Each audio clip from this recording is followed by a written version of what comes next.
और देश में 5 कोरोना वैक्सीन पर टिकी हैं सरकार की उम्मीदें, जिनका परीक्षण जारी है। कोरोना वायरस वैक्सीन को लेकर गठित किया गया राष्ट्रीय विशेषज्ञ समूह उसे खरीदने और लोगों में वितरण के लिए योजना पर काम कर रहा है। वहीं केंद्र सरकार को देश में क्लिनिकल ट्रायल से गुजर रही 5 कोरोना वैक्सीन को लेकर उम्मीद है कि इनके तैयार होने पर महामारी से लड़ने में मदद मिलेगी।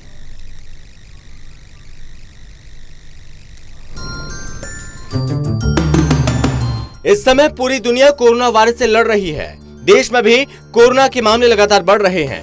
तो वहीं देश में कोरोना वैक्सीन को लेकर सरकार 5 कोरोना वैक्सीन में से 3 परीक्षण के एडवांस चरण से गुजर रही है।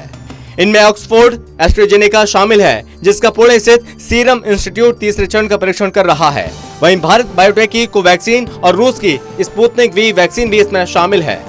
भारत बायोटेक की कोवैक्सीन तीसरे चरण के परीक्षण से गुजर रही है। अगले हफ्ते से स्पुतनिक वी के दूसरे और तीसरे चरण के परीक्षण की शुरुआत हो सकती है।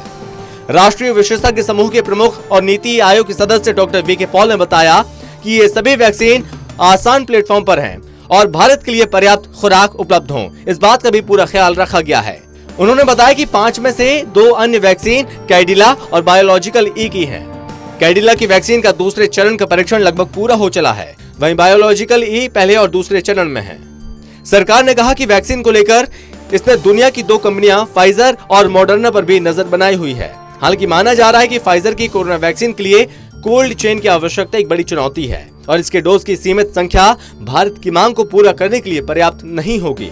पॉल ने कहा, जहां तक हमें पता है केवल एक वैक्सीन है जिसे -70 से -80 डिग्री सेल्सियस तापमान में रखने की आवश्यकता है, जो सभी देशों के लिए मुश्किल होगा, क्योंकि ये किसी भी देश के लिए वैक्सीन के वितरण को बढ़ाने के लिए एक बाधा हो सकती है।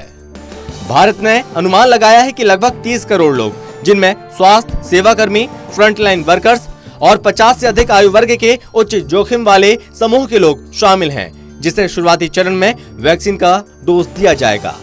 Special desk, total news.